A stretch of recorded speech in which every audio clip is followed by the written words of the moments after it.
Hello friends, welcome to my channel. In this lesson, we are going to learn about anchor tag. Anchor tag is generally used to link one web page to another one. So let's see how. Open the notepad.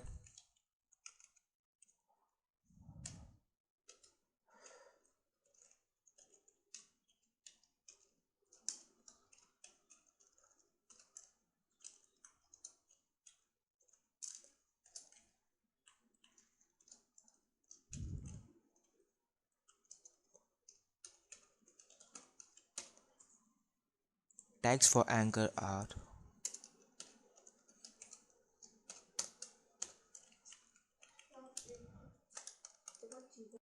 go to lesson 3. We are going to write it now.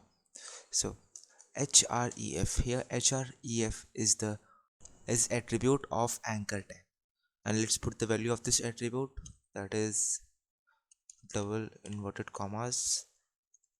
And we are going to open lesson 3, so let's put the name lesson3.html. That's how we have saved it earlier. Now control plus s,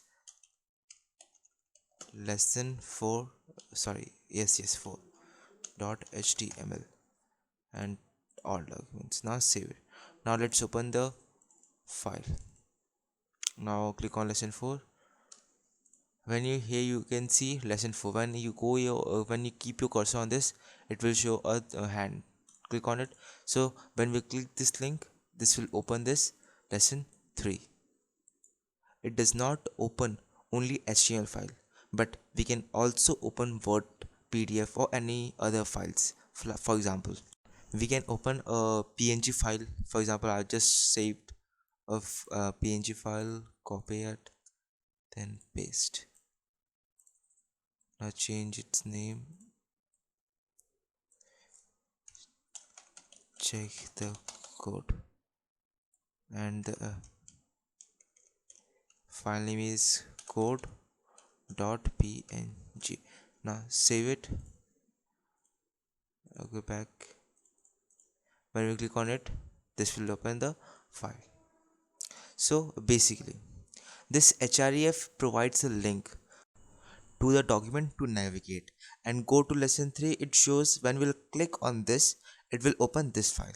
Same as when we click on this, check the code, will open this code.png. Here when we click on this, it will this open this, and it is same as when you open a website, you see some open a PDF, when you click on it, it shows this. That's all. Please like and share the video. Thank you.